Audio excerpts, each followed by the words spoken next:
गोटे गौण कथा किंतु जेतेबेले ओडिया अस्मिता पाइकरी सबू स्थान रे सबू जगार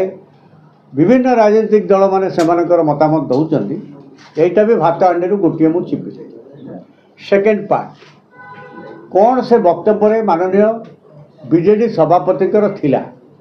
जो मु डाकिबार निमंत्रण कर आज आपण मैंने एत संख्यार आसे मो बाबद थिला मु विजु जनता दल रे नाही मते गोटे केस रे आगुरु जेहेतु इनक्वारी स्टेज रे मते दल सस्पेंड करिथिला आज पर्यंत मो दल रे नाही बोली ताकर जो ऑफिस से ताको एही भलिया फीडबैक देछि मु भावुची बाय नाउ मते आपण मानक आ देखैबा को पड़िबोनी आपण माने निश्चित जेहेतु संवादपत्र जगतर प्रतिष्ठित व्यक्तित्व माने आपण माने अछंती बाय नाउ जानी थिबे 2017 मसिया रे जो कारण पाई मते सस्पेंड करा जाइथिला सेटा जेहेतु न्यायालय रे सब्जुडिस हो गला एवं तार कौन सी निर्णय आसी पहुँचला नहीं दल सेते बेले बोधे विचार कला केते दिन पर्यंत आमे हैंग करिकरी रखिबू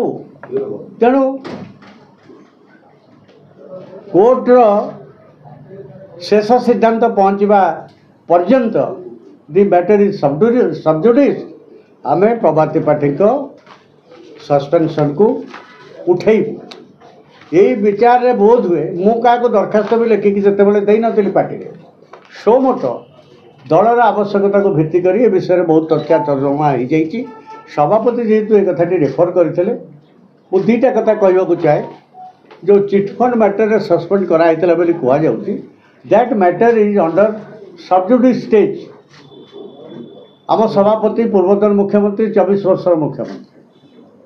प्रशासनिक अभिज्ञता तांकर प्रचुर थी ताक ऑफिस रे जे सहयोगी से